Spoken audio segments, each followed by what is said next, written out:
Oh, well, we solved racism. We solved it. It's gone. It's all done. Yeah. We're good. Welcome, everyone, to Cinema Double Shot.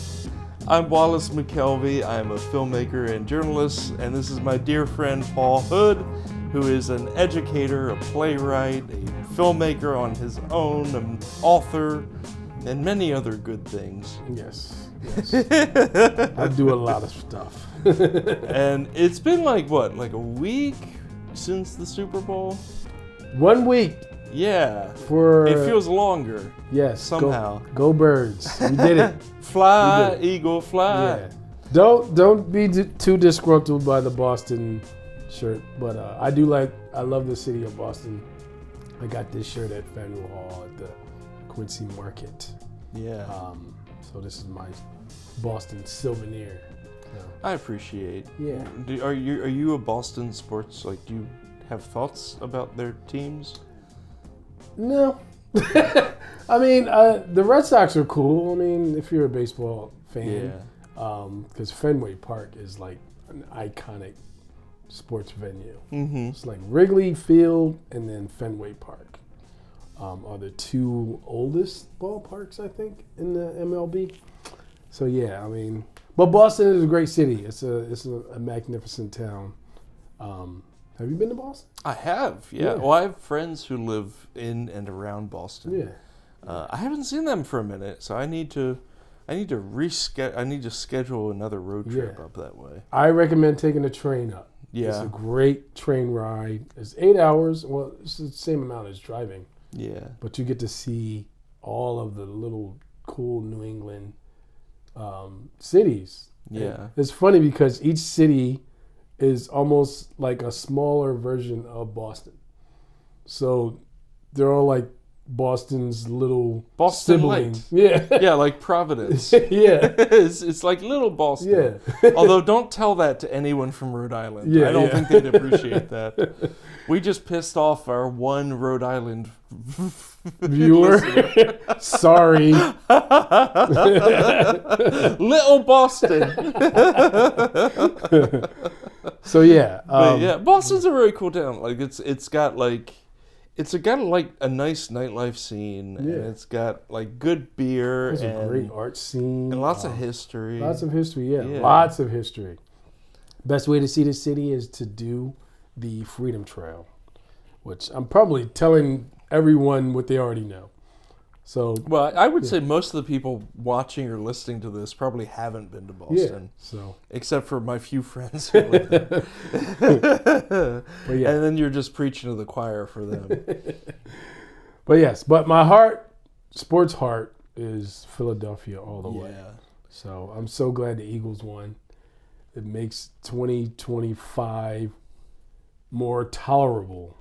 And speaking of tolerable, today we are talking about films that... Protest films. Yeah. Kind of inspired by all the furor around Kendrick Lamar and his halftime show, which... I don't know. I try not to get in too deep into political stuff, but why don't we talk a little bit about Kendrick Lamar? Because that was fascinating, and the response to it was arguably even more fascinating. Oh my goodness. Yeah. The amount of... I didn't understand a word he was saying was maddening to me. Yep. It was like, well, maybe you should listen. I mean, we listen to everything else. I don't know, for me... who on earth knows what waiting for Godot means? Right? Puccini. Yeah. You don't know what Puccini is about. Yeah.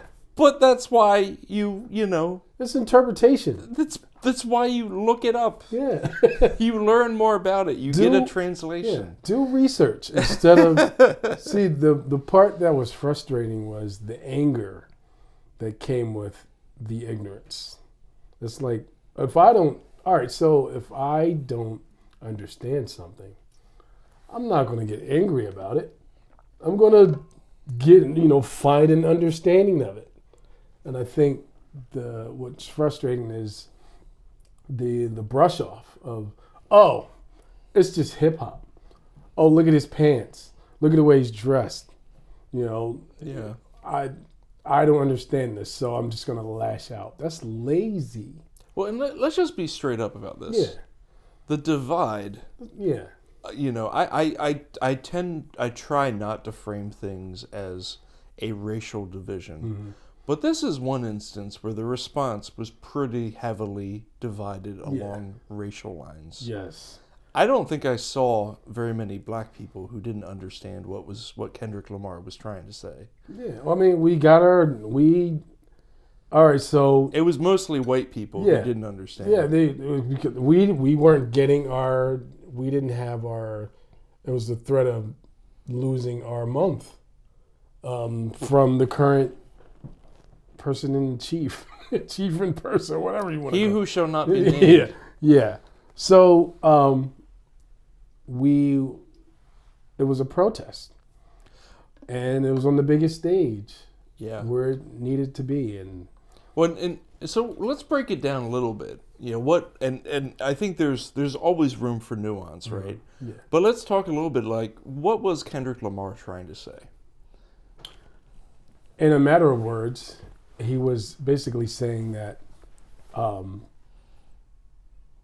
if you're not going to allow us to embrace our blackness,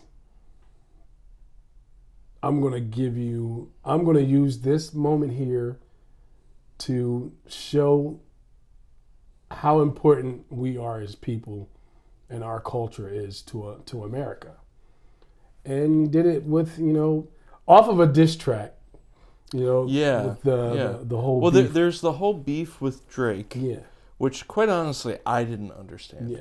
Well, I didn't quite understand that. Yeah. And I think that for some white folk, that is a little bit of the source of confusion too. But he wasn't really, like, that 12-minute halftime show wasn't really about Drake. No, it wasn't about Drake. It was about America's legacy of racism. Yes. And more specifically about the moment in time in which we find ourselves now. Mm. Like, he straight up, without explicitly stating it, but there's that line that he used, you had the right time, but the wrong man. Wrong man, yes. Now, I'm not going to dig into whatever that is, but y'all can use your imagination. You picked the right time, but the wrong man. I wonder what Kendrick Lamar was trying to say. Yeah. It's always been like that for any black man in America, like, that wants to try and, make change.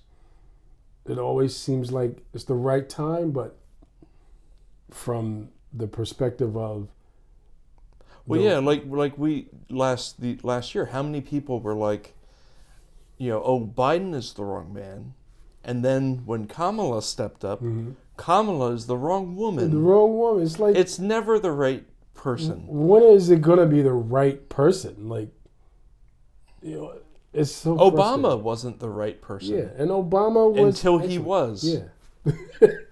So basically, Kendrick used his platform to incite or spark the movement that needs to happen. To spark the conversation quite frankly, that he was successful at. Mm-hmm.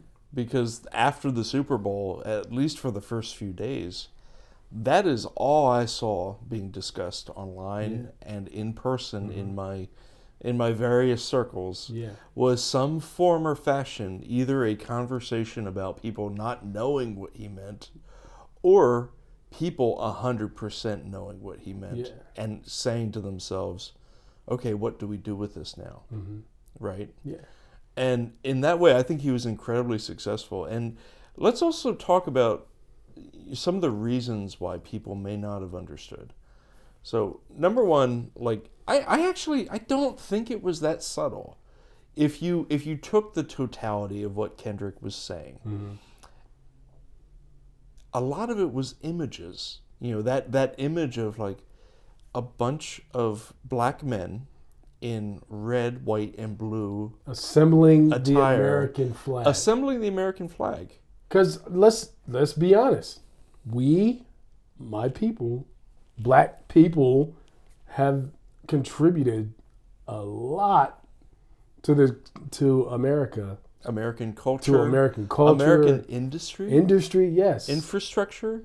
Like a lot of what we take for granted is built off the sweat equity of black people. Yes. And now it's, they're trying to erase it, which I find absolutely, like, it's funny to me because years ago, what was it, in what part of Virginia where those guys were marching? Charlottesville. Charlottesville, yeah. Those guys were like talking about, what'd they say? You will not replace us? Yeah. Like, are you serious? All right, so now, they're trying to replace us, our history, our culture, and it's just, yeah. So I think what Kendrick did just shows he was the wrong person at the right time. I'm gonna put it like that. Oh, you think Kendrick is the wrong person at the right time? Yeah, I mean, like, not the wrong person, but he's the right person at the wrong time. Like, not even the wrong time. It's just, no, he's the right person. I'm just gonna say it. We needed Kendrick Lamar. Well, sometimes the messenger isn't going to appeal to everyone. Yeah. Right. Yeah. So like there are definitely I had the one conversation I had specifically stands out to me is an older white liberal gentleman who from his perspective, some of it was aesthetics. I could tell. Yeah. He doesn't really like hip hop. Yeah. He had trouble understanding the lyrics as they were coming out of Kendrick's mouth, which, okay. Yeah. All right. That's fair. Yeah, because I don't understand. I like Bob Dylan, but let's be real. Sometimes I don't know what he's saying. Yeah. It's just like, so good luck. Yeah. Good luck keeping track of Subterranean Homesick Blues. There's a reason that there's that famous music video where he's like peeling off the lyrics. Yeah. Like, you need subtitles to understand that. And it's okay, like, if you need subtitles to understand the lyrics of a Kendrick Lamar song. If you're like, and this is kind of the way culture works too, right? Like, if you're immersed in a culture, you will better understand it. You can keep up with it better. Yeah. But if you haven't been exposed to it, if you're not immersed in it, if this is the first time you've had significant exposure to a rap song, you're going to have trouble with it. But the other side of it is, it's not even just the music, because he was conveying messages through the other things that he was saying, through the mere presence of Sam Jackson, which that whole part right there was just magnificent. Which is a callback. It is very much a reference to the Quentin Tarantino movie Django Unchained, where Sam Jackson played a house slave who is aligned the himself. Finger wagger. That's like, they don't want you to do this now, massa. They don't want you to be angry. They don't want you to be outspoken. And it's very much like even that was a callback to like Uncle Tom, Uncle Tom's Cabin, like that kind of like trope, stereotype. Yeah. It's a stereotype from our slave history in this country. And Kendrick Lamar used that image, used that reference. Anyone who's lived on the internet since Django Unchained came out in 2012 has seen a GIF, or GIF, if you will, of Sam Jackson as that character. Yeah. Like, that is just a thing that is part of the culture. Now, not everyone is familiar with it, but that's why you look it up. Yeah. That's why you learn about it. That's why you do research, and that's why you learn and educate yourself. And that's the part that, there's somewhere out there, I'm hoping that there's a person or people that saw that watched the halftime show, and they were like, okay, I kind of understand this, but I don't really, I don't know the background. I don't know what he's really trying to say. Let me look this up. Yeah. Or let me ask someone that is, on top of this culture, or like that's immersed in it. And they were open to it. But the only thing I saw was people, bashing hip hop, bashing black men and women. They saying, oh, the usual suspects. Like the laugh reacts, which the laugh react emoji on social media is a thing that it's really starting to become. Yeah. It's like. Yeah, it is. It's a cop-out. It's a troll. Yeah. It's a troll. Yeah. But another aspect of this is like a thought that I had while I was, because I didn't understand everything that Kendrick Lamar was saying either. Yeah. And I'm sure even now, there's probably stuff that went over my head. Mm-hmm. But he worked with images and cultural references in a way that, like, even if you didn't understand, you probably understood that this was a statement about racial identity and racism in America in 2025. And pointing out that, he also had a couple other callbacks.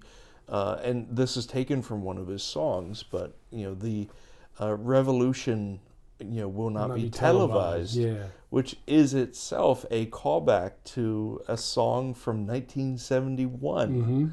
Mm-hmm. That is itself. It has roots in our civil rights history, but is relevant to today. Mm-hmm. And then he has another song that he sang, and he repeated the essential lyric, "Turn off the TV." Yep. Turn off the TV. Turn off the TV. Turn off the TV. Get out there and, make a stand away from, all the shackles, which are like social media. And unchain yourself and get out there and, make a statement. It was not a subtle message if you were paying attention. Yeah. And part of what I think is so genius about it, some of the folks, like some of the arguments that I've seen, even in my own circles, were people saying, well, Kendrick wasn't clear enough.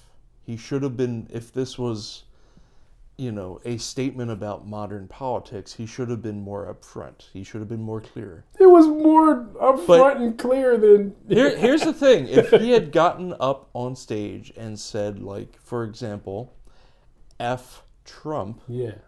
He would not have gotten on the stage. No. Someone would have tapped him on the shoulder and been like, no, you can't say this here. Yeah. And he would not have been able to say. And the game was on Fox, so Fox would have been like, snip. They would have cut the cord quick. So in some ways, I think what he did was rather genius as an act of protest. And tactically, as a tactician. Yeah. He knew that he has, like, the Super Bowl is one of the very last programs on TV that almost every American watches. Yes, every year. And if you don't watch it live, you hear about it the next day. It is one of those few cultural phenomenons that we still have. It's an unofficial holiday. Everyone is still exposed to it. Yeah. So he knew he had this platform. He knew that he couldn't get too explicit for fear of being silenced and censored. So he took the tools at his disposal. He's a really genius lyricist. He's a Pulitzer he Prize won a Pulitzer Prize for his album Damn. Like, he's a genius lyricist. He and his team put together a really densely packed and also impactful visual metaphor through his staging and through these various set pieces. It was musical theater. Yeah. It was musical theater of the highest level of thinking and artistry. Kendrick Lamar is an important person in culture right now. I mean, he's been working his way up to this moment. you know, and he pulled together a great team and great production design, lots of little Easter eggs in there to chew on. I think we'll be talking about this performance for a very long time. I think it'll this be will be in the history books. It'll be studied in universities, you know, culture study. It's going to have a long-lasting effect on culture. So, kudos to you, Kendrick, for you know, taking the gloves off, man. That was some really dope stuff. Yeah. Yeah. So, anyway, if you didn't understand it,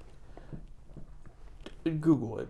You know, there are really, really beautifully written explanations that dive much deeper than the two of us could, breaking down symbol by symbol, lyric by lyric, what he's referencing, what the callbacks are, what they mean, and to a degree, you know, it also speaks to the phenomenon that I see out in the world today, where everyone wants to be spoon-fed things. But that's not the way art works. Yeah. You know, art ideally should make you ask questions. Good art will make you kind of sit with it for a while. I want art that punches me in the face. You know, it's like being what does Tyson say about everyone has a plan until they get punched in the face.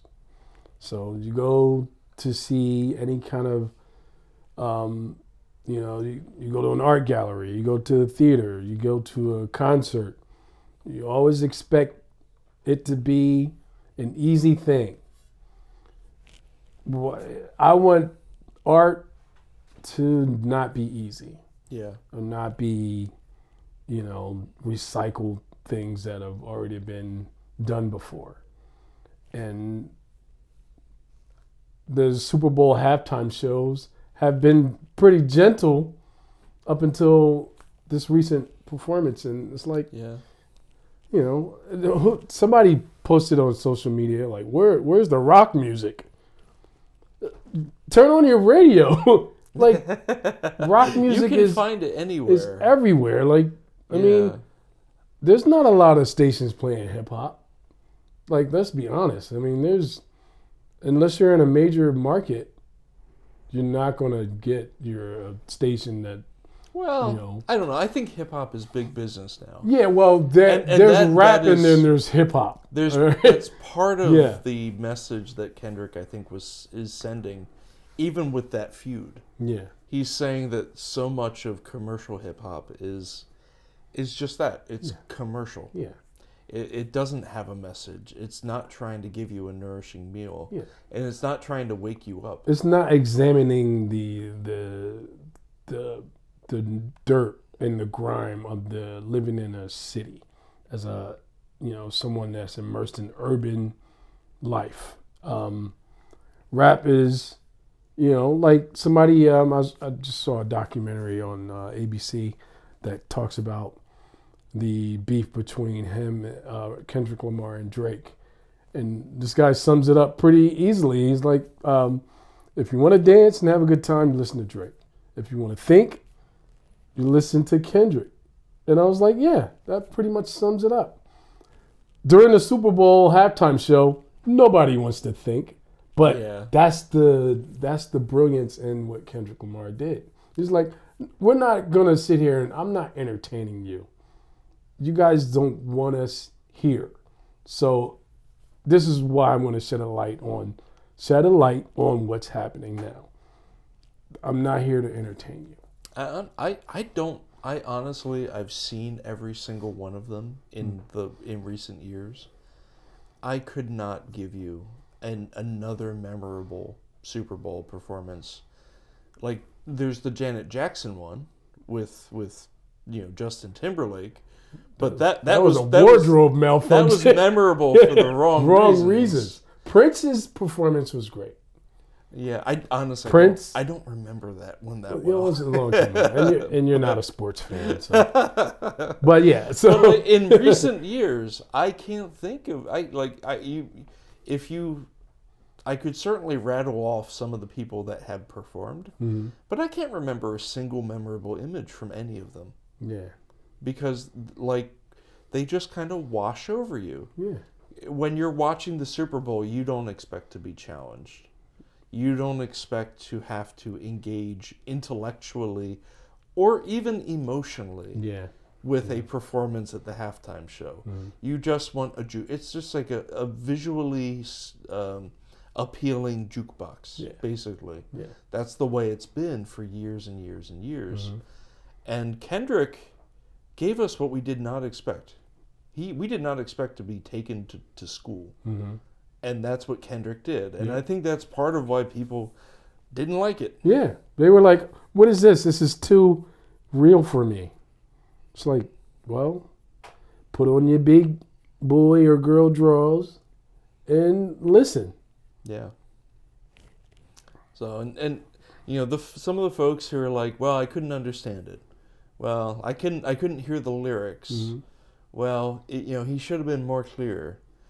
That those kind of arguments, while I understand it from an aesthete point of view, it's different from what you're used to, perhaps.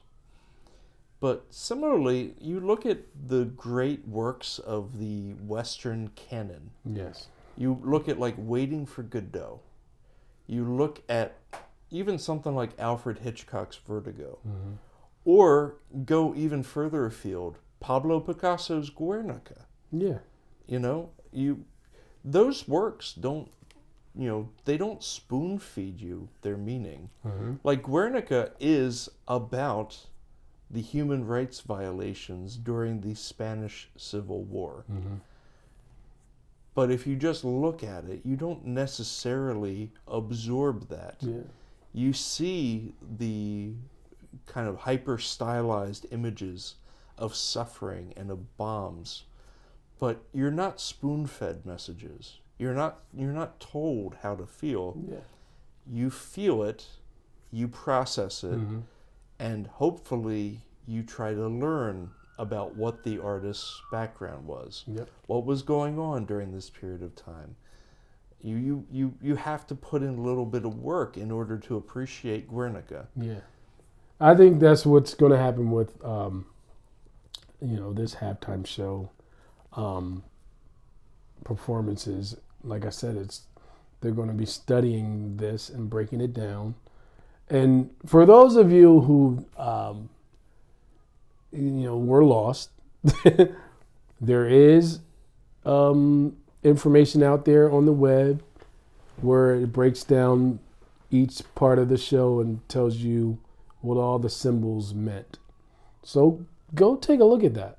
I'll find something. I'll find the best example I can find explaining it. Yeah. And I'll add a link to the show notes. So people can kind of dig a little deeper. Yeah. Paul and I gave kind of the surface level explanation, but this is there's layers There's so many layers. And that's what great symbolism in this. Great art has layers.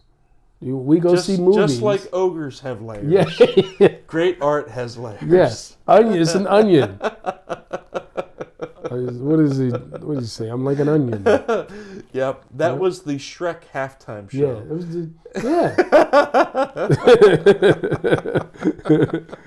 It wasn't pretty, but there's something there. Yeah. So actually it was pretty. Like, it was very pretty. Yeah, visually it was quite stunning. Yeah, it was stunning. Yeah. So. Well, we're gonna kind of pivot off that and talk a little bit about some of our favorite protest films and the messages and like what goes into protest art. Because it does feel like we're at a moment of time where we might see a blossoming of protest in cinema. Yes. Just more than just cinema, but this is a show about cinema. So yeah. Well, and it overlaps too. Yeah. Right? Yeah. Like what we saw with the halftime show, that in some ways you could call that cinema because it's a visual presentation that was recorded. There were camera movements, and it had a story. It had a yeah. So yeah. What are some of your? Well, we wrote down a few notes before we started. We cheated. So what? I'm kidding. Hey, folks, we cheated. We talked about this before we sat down to talk about this. See, Wallace is still knocking stuff over. I am so agitated. I'm knocking shit over. I'm knocking over the show notes. Here it is. So, Last Black Man in San Francisco was the first one that both of us have seen this movie, so we can both kind of talk about this. So, I've never been to the Bay Area. I'm itching to go to the Bay Area at some point in my life. But the Last Black Man in San Francisco showed me a part of the Bay Area that you just never think about. Yeah. Like, you never think about. When you think of San Francisco, even like the Tenderloin, you really don't get to a point where you're like, I'm not going there. And every major city has a place like that. Yeah. Like Philadelphia. I love Philly, of course. But there's Kensington. Everyone knows about, don't go to Philly. And that's their image of it. Yeah. So I'm like, well, every city has a part like this. What makes Philadelphia's the top level of fear?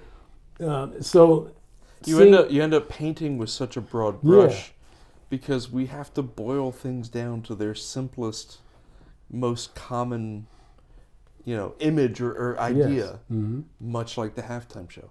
And there's a really touching scene in Last Black Man in San Francisco where the two brothers are having a confrontation, and they're talking about these real feelings, and you think they're going to have a physical fight, and this director flips it, and these two guys end up bonding over their pain. Yeah. And it's like, oh wow, I didn't expect that to happen. And it's just a beautiful showing of how San Francisco's black community is somehow hidden from us. Yeah. It's a film. It's got multiple layers, like Shrek. Like Shrek. It's a film that has multiple levels that it's operating off of. Yeah. There's the visual level, and it's got some beautiful visual metaphors. Yes. The crux of the story is about this black man who has inherited the family home. Mm-hmm. It is a somewhat dilapidated old row home in the gingerbread Victorian style. Yes. Yep. And he's struggling to keep it up because he doesn't the cost of living is increasing in his neighborhood. Affluent, middle class, upper middle class white people are moving in, and he's feeling that pressure, feeling like he doesn't belong there anymore. Yeah. And could I have a better life if I just sold it and moved somewhere else? Which is the experience of many cities at this moment in time, and quite frankly for the last few decades. Yeah. This isn't new. The movie itself is from 2018 or 2019, I think. The thing that really struck me about them, and it's got great performances. Yeah, I mean Jonathan Majors. Heads up, Jonathan Majors. This is pre-canceled Jonathan Majors. I don't want to speak out of turn. I think it's still an allegation. I don't know. Has it been adjudicated? I honestly don't know. I don't know either. I thought he. But a heads up, Jonathan Majors is in it. He delivers a great performance. Yes. You're gonna have to choose whether the movie as a whole is worth seeing Jonathan Majors in. I would say the movie as a whole and its messages outweigh the potential that you are metaphorically supporting someone who faces sexual assault allegations. If you don't want to support Jonathan Majors, the thing that you can do, support your local public library and get the movie from your local public library. Interlibrary loan is a wonderful thing. Yes. Then you don't have to give Jonathan Majors even 1 cent of residuals. Yeah. But one of the things in this movie, the one scene that stands out to me, from I've seen the movie twice, and it always kind of sticks in my mind, is there's a scene where the one character is on a bus in downtown San Francisco. Oh, yes. And he's overhearing these two, kind of like 20-something white, tech worker people, their conversation. And they're talking about all of kind of the surface level annoyances of the city, concern for crime and, expensive lunches and that kind of thing.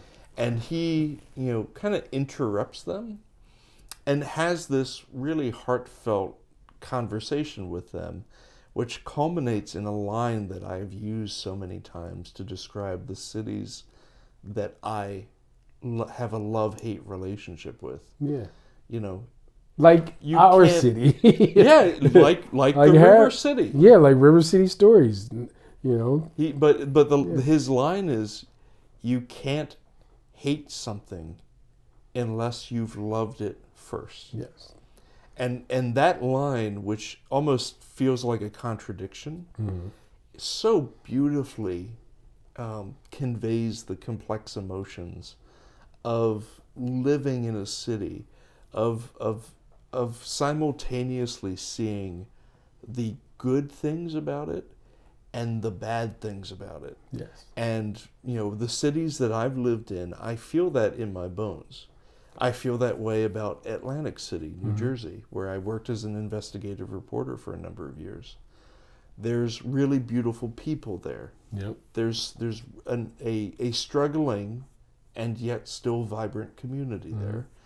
And yet there's also so much public corruption. There's a lack of investment. There's racism. There's all this stuff. Every American city has these ingredients. Yeah. And I'll use Harrisburg as an example because Wallace and I have created stories from these frustrations that we have and the frustrations we've heard from people that live here. These things happen. You have these elements in cities, and it's just really heartbreaking to, see that people are brushing aside like the history of, what if Agnes wouldn't have happened? What would Harrisburg be like now? Well, guess what? Yeah, it did. It did. And you have to deal with it. You have to deal with it. Yeah. But no one's forgiven the city for that natural disaster. And it's almost like you do realize that this city was almost wiped out from, a flood. Like, forgive the city. Like, I feel like people haven't forgiven Harrisburg for that, for Agnes. And, the white flight and all that. Yeah, and to be fair, Agnes is not the sole thing to blame for the white flight. That started in the 60s. Yeah. That started before Agnes. That was that is a symptom of a larger set of decisions that were made by policymakers in the 40s, 50s, 60s. Yeah. It's too complex for this podcast. Yeah. But the beauty of protest cinema, and I guess we're casting a very wide net in terms of defining this. But the beauty of protest cinema is taking things that people don't feel comfortable talking about and talking about them.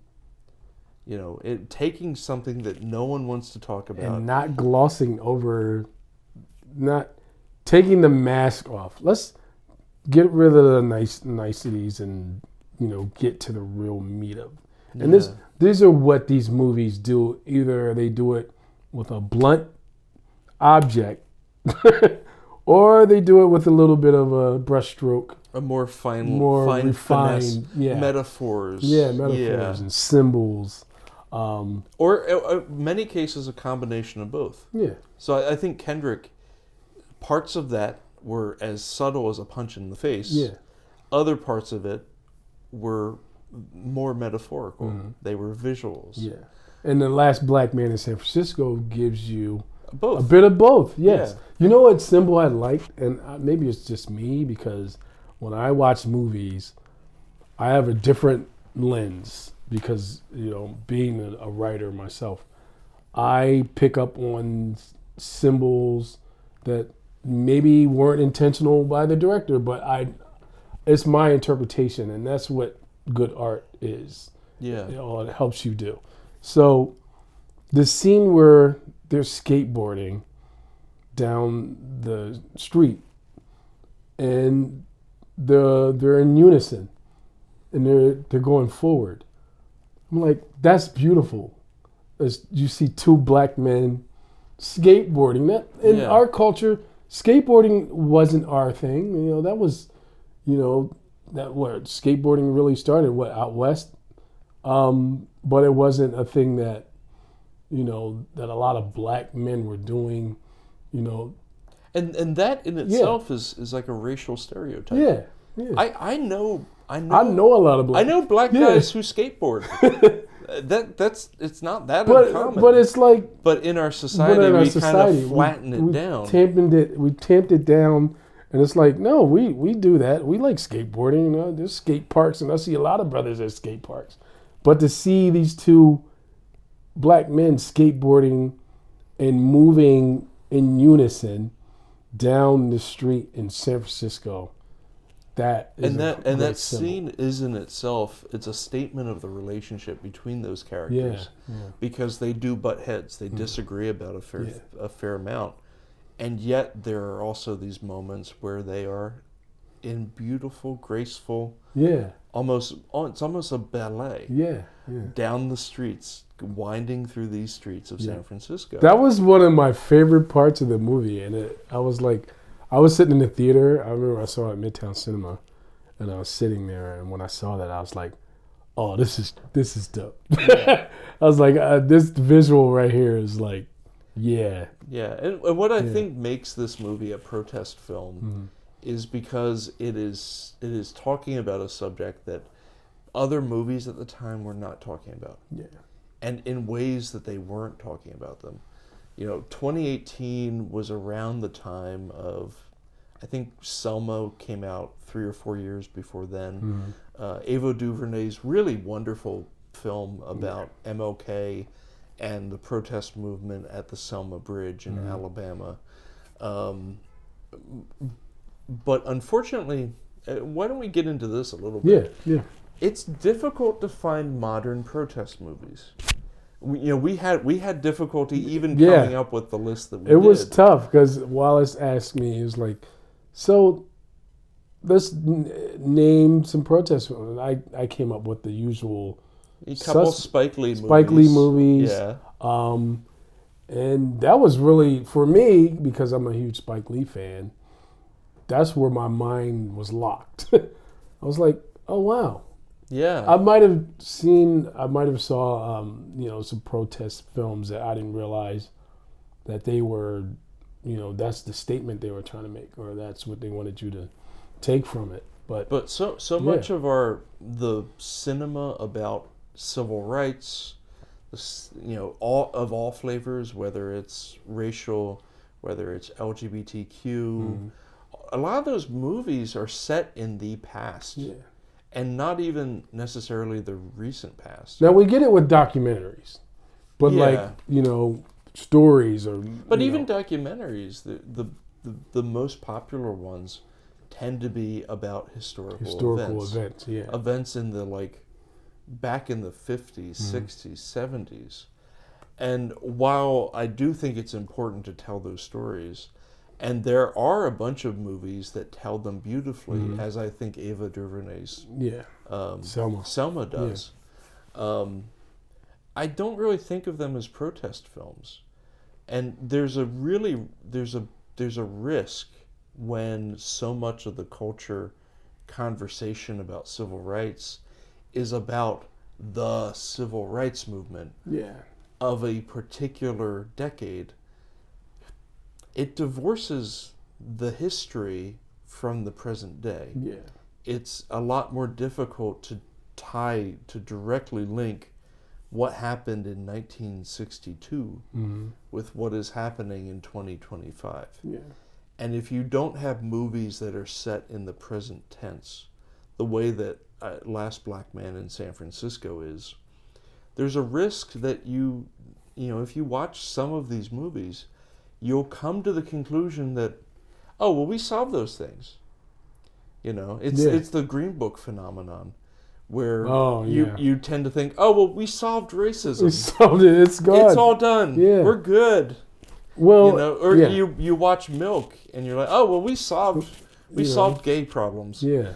I'm overstating it a little bit, but when you're trapped in history, when you're not talking about the things that are currently happening, there's a real risk that you don't take the necessary action today to alleviate suffering. You know what? And forgive me, but there was a movie that is very recent that I totally forgot to mention when we were trying to compile our list. Civil War. Yeah. Which is very, like, it's almost like this movie was prophetic because of what's happening now. Let's hope not. Yeah, Let's hope not. Let's hope not, but yeah. I mean, we're skirting the edge of some of that shit being real. Yeah. And do you want to talk a little bit about Civil War? Yeah. I'm going to disagree with you a little bit. I'm not so sure it's a protest movie. Well, it's not, yeah. But tell me a little bit about it. It gives the basis of a lot of things that we're going to be protesting about, or that we're protesting about now. With the whole thing with, like, immigration. There's a really heartbreaking scene in the movie, and I don't want to spoil it for anyone that hasn't seen it. But there's a Marine soldier that's asking these two Asian men, where they're from. Well, it's not even clear who the soldier works for. Yeah. The interesting thing about this movie, just to frame it a little bit, is it is set in a not too distant future where there is a tremendous amount of protest in the streets and increasing division across the United States. In this world, California has reached a kind of a partnership of sorts with Texas, and there are at least one clear division where it's California and Texas's coalition against the rest of the United States. There is a president who does not have the full support of the entire country, and there's an ongoing civil war happening everywhere. Everywhere. Like, the characters are driving through. They're on their way to. And there's a mention of Harrisburg in it. Yeah. And they stop off in Pittsburgh. Yeah, they stop off in Pittsburgh. Yeah. And the streets are littered with the remnants of, like, all-out chaos. It's a hard movie to watch because it's so, you're like, oh my God, it's a stressful film. Stressful, yes. Yeah. And that scene you were describing, so these are photojournalists who are crossing the country, recording the discord and taking photos of the fighting. Yes. And at one point they get pulled over by these guys in military fatigues, and it's not clear what side they're on. Yeah. Which is a very intentional decision by the filmmaker Alex Garland, who you may know from Ex Machina or Annihilation. Yes. Who's also a great novelist. If you don't have an Alex Garland book in your library, I highly recommend going to get his book, Tesseract. Tesseract is in my library. It's a great book. I haven't read that. I might have to borrow that from you. I will. Yes, we'll do a book swap because it's a good one. Yes. And it's not clear what side these guys in military fatigues are on. But what is clear is they do not trust anyone who isn't white. Yeah. And this group has a black man, and it also has a couple Asian guys as part of their convoy of photojournalists. Yes. And we probably shouldn't say more, but like it's a very tense scene. It's it's one of those rip your heart out moments. Civil War, yeah. Yeah, I think the point of that film is, I hope it's not to predict that we're heading to a civil war. Yeah. I hope that's not the point. I hope, but I think the bigger or the deeper meaning behind it is, once you get to the point where people are engaging in violence, mm-hmm. all bets are off. January 6th. All bets are off. Yeah. We're off. And in the middle of that, there really isn't a coherent political message mm-hmm. anymore. It's just chaos. Yeah. Yeah. It's just I hope we don't get to that. I hope we don't get to that point. I mean, this is what a time to be alive, folks. Well, yeah.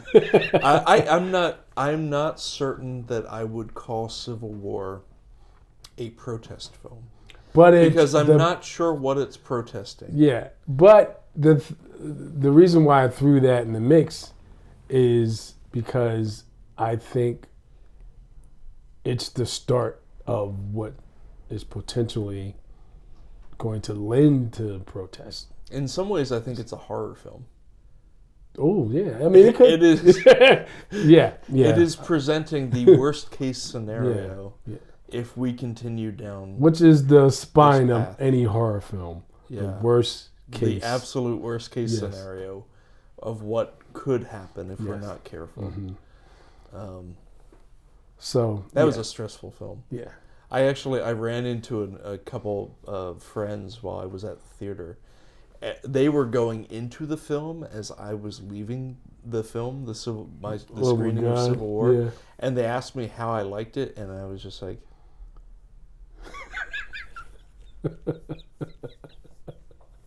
Oh man! I was like, I don't know. I have to think about it. And I'm still in that position. Yeah. I'm not sure. It's hard. It's a hard movie to say. I don't think I liked it. Is it weird that I got excited from? If I'm leaving, like, look, I'm all right. I'm crazy. So, if I'm going into a theater to watch a movie, and the audience coming out is dead quiet and just has that look on their face like, what the hell just happened? I'm like, this is going to be great. I mean, I'm with you. I love movies that make you think. Yeah. I love movies that stun you into silence. Yeah. We're thinkers. Like, we wouldn't be sitting here yapping about movies if we weren't thinkers. You know what I mean? Everything would be like we surface. We do our best. Yeah. Everything would be surface. Oh, that was a great movie. Why was it great? I just liked it. So I just saw this movie at Midtown Cinema called The Seed of the Sacred Fig. And it's by the director Mohammad Rusaloff, who I believe that is the correct pronunciation. Yeah. But this guy's been operating since the 1990s. He's done a number of good films that have been screened at other film festivals all over the world. And the interesting thing about the Iranian culture and film industry is if you're a filmmaker operating in Iran, you have to have everything approved through the state censorship board because it is a religious theocracy in Iran. You know, it is a very tightly controlled federal government there, where you do like your script has to go to a censorship board for approval before it can ever be produced, and even simple things, you know, like we would in our culture. You know, we wouldn't blink twice about depicting sex on screen. Yeah. Big no. You can't do that in Iran. And even beyond that, you know, you can't depict a woman without her hair covering. Mm-hmm. That is not permitted in Iranian film. Could you imagine the anxiety of submitting a script to this board and thinking, I may be jailed for this? Like, I couldn't imagine that. that as an artist. And there are very real ramifications for it. So I will interject there. Yeah. You know, you actually don't have to look very far in American history to see something a bit similar. Yeah. Not the same, but it rhymes. Yeah. Where the Hays Code, many of our studios that were operating in the golden age of Hollywood, they were voluntarily, but they knew that they had to censor themselves, or else their films wouldn't be played in many movie theaters. Or you could be blacklisted. Yeah, which is like a real thing. So there is a history. There's a legacy of censorship in American cinema, where you could not depict LGBTQ people. You couldn't show a person who broke laws getting away with it. They had to get their comeuppance. They had to face consequences by the end of the film. So they had all these rules in operating in American Hollywood cinema in the 30s, 40s, 50s that eventually kind of loosened to the point where we are today, where you can show almost anything on screen. I couldn't imagine, and this is going to this is a sidebar. Could you imagine? Sidebar. Imagine not being able to see a movie like The Usual Suspects with that jaw-dropping like final scene because of that ruling with the villain. Well, and in modern Iran, they actually have a history of jailing filmmakers who disobey. Wow. So the way that this is operated, filmmakers like Mohammad Rusulov and a bunch of others, including Jafar Panahi, who's made a lot of films that straddle the line between documentary and feature film. They have made a bunch of movies in secret. Seed of a Sacred Fig is a film that was completely filmed in secret. They did not go through the usual censorship board. Wow. The director did not go to set. He looked at a monitor in a second location, gave his direction to assistants, and his assistants worked with the technical crew and the actors because he was already known as a dissident. And he knew that if he went to set, people would know that they were making an illegal film.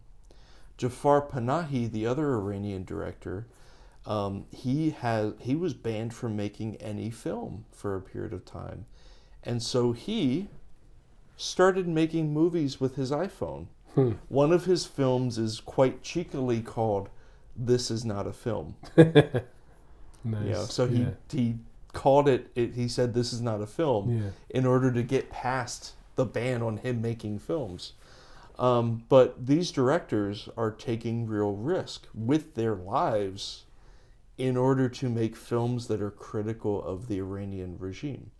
Wow. And Seed of a Sacred Fig is an almost 3-hour piece of epic film that is, it's hard to describe, but the basic gist of the plot is a lower level government functionary, someone who works as an investigator, gets a promotion on his way to becoming a judge in the Iranian court system. And as part of that, he is now part of the Iranian regime. He gets a gun as part of his job, and he keeps the gun in his house. At some point, the gun goes missing, and he faces sanction. He could spend up to 3 years in jail for losing his gun. Oh my goodness. And he begins using the techniques that he, in his day job, knows that other Iranian citizens face, who, the enhanced interview techniques. Some of us would call it psychological torture. Yeah. He starts using those techniques on his own family because he suspects that either his wife or one of his 2 children may have taken his gun. I am so ashamed that I didn't see this movie. 'Cause this sounds like the type of movie that I would be enthralled with. It is it's a really tense and carefully structured film. Yeah. It's utterly beautiful and has lots of like real, it's like a slow simmering tension to it. And it's also in some ways I wouldn't call it a satire, but it depicts the larger dysfunction in this kind of authoritarian regime. Yeah.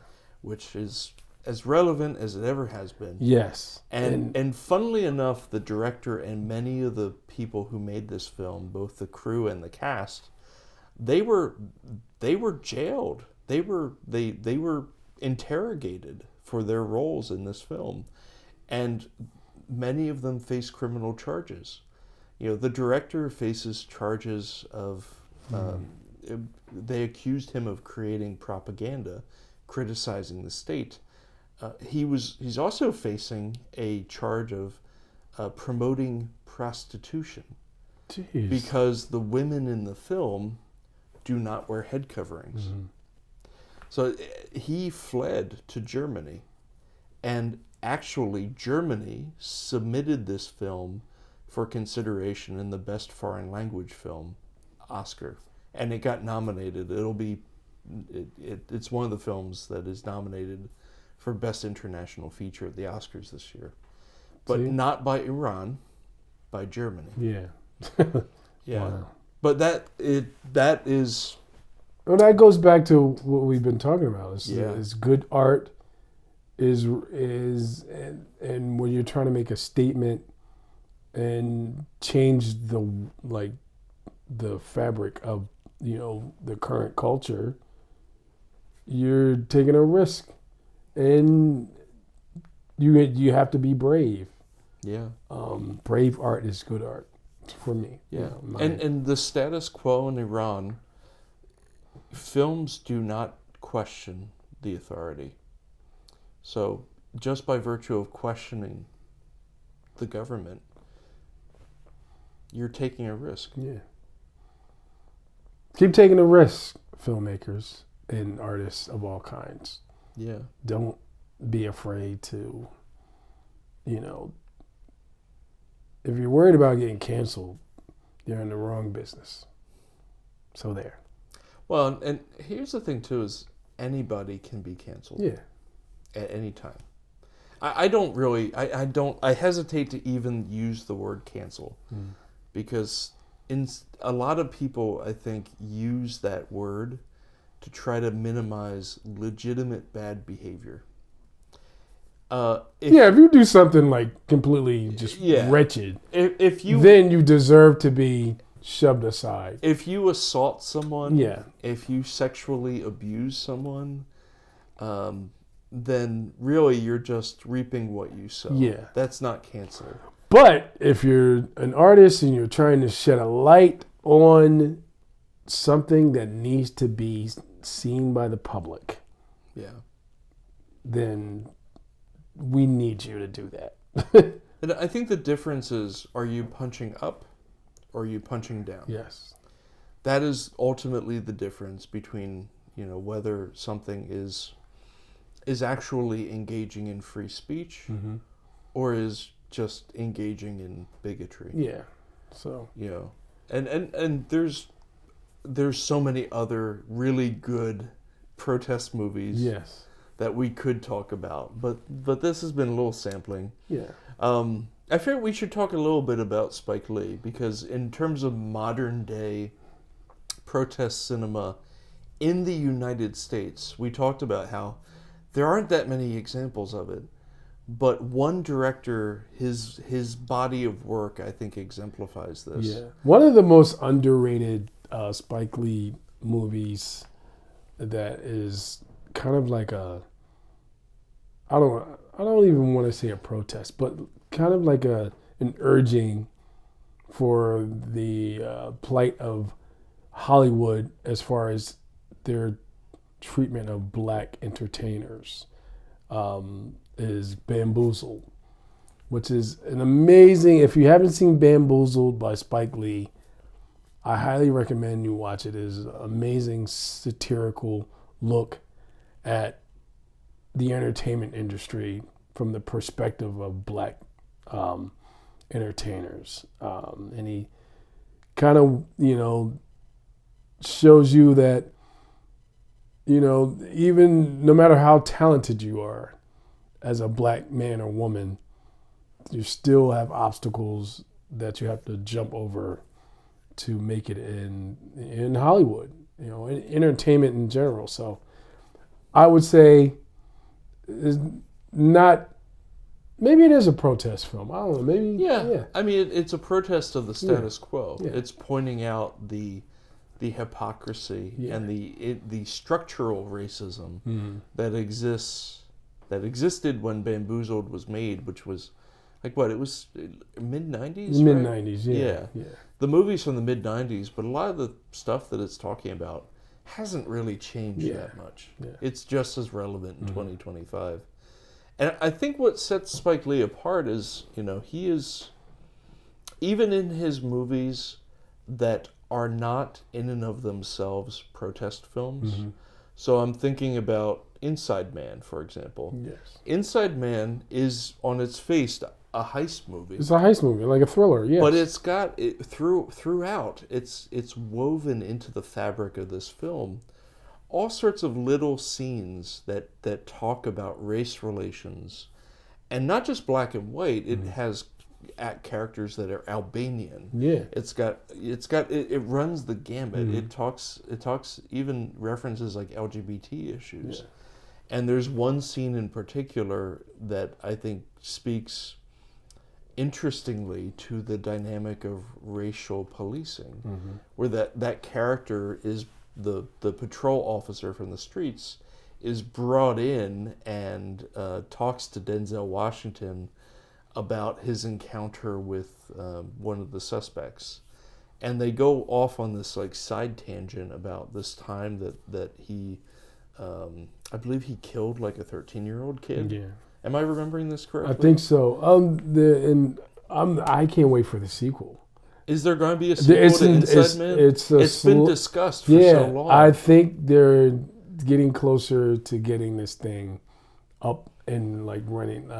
Spike, if you happen to see this podcast, please make this sequel. Please make Inside Man 2. Inside Man 2, please. But this officer, and I've heard this even before I saw the movie. I've heard this in police culture.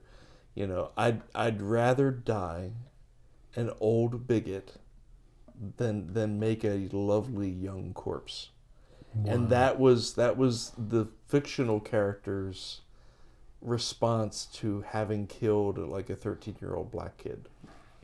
And I would say that is it's a moment of protest that Spike Lee kind of ushers in the back door of this Hollywood entertainment. Yeah. Similarly, there's a scene in The 25th Hour, which is another more mainstream like thriller about this guy's last day before he has to report to prison. And it's a great film. I highly recommend it. Really wonderful, layered, nuanced character study / thriller. Yeah, I like that period of Spike Lee when he first started. He was examining a lot of the racial tension in America, especially with Do the Right Thing, which is and Do the Right Thing. Movie which changed my life. A masterpiece. And without reservation, that is a straight up protest. That's a straight up protest movie. It's like we're ruining our cities with the racial tension, the whole symbol of Sal's Pizza being that one place that was really the glue to that neighborhood in Bed-Stuy. But behind that was this racial tension that was unearthed by Bugging Out, was played wonderfully by Giancarlo Esposito. who should have. I don't even think he was nominated for. Yeah. Well, he's also really good in Megalopolis. Oh my! The new Francis Ford Coppola film. He's such an amazing actor. But like, he starts his own little protest, and he opens the wound that had this proverbial Band-Aid on it, and this whole neighborhood just comes to like this heated moment. Yeah. See, do the right thing. If you, there's a reason Do the Right Thing is part of the American canon now. Yes. There's a reason. It's a great classic. Film. Yes. And again, I feel like I'm a broken record, but unfortunately, just as relevant today as it was back then. Yeah. These things, they don't. Progress is really slow, and oftentimes, if you look back through history, you will. Not that it repeats, but it rhymes. Yeah. And a lot of the stuff that Spike was talking about in the 80s with his films, it's all coming back. It's all here. It's all it never here even again. Left. Yeah. It didn't really leave. It went dormant. It went dormant. Yeah, that's a good point. It was dormant. Or we didn't talk about it. It's back now, and it has a lot of heat. and whatever you don't talk about gets worse. Yes. When you don't talk about something, it doesn't get better. No. Those problems, when people don't feel heard, when people aren't being listened to, that resentment just simmers under the surface. Yeah. It vibrates and vibrates and vibrates and vibrates and vibrates until it gets to a tipping point when all of that tension explodes to the surface.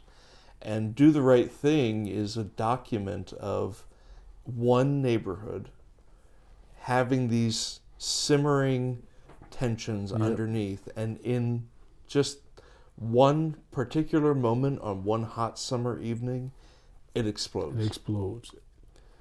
And I really love Spike Lee because he made Chi-Raq. I think Chi-Raq is, I would also consider that a protest film, although it's an imperfect one. Yeah, Chi-Raq's very disjointed.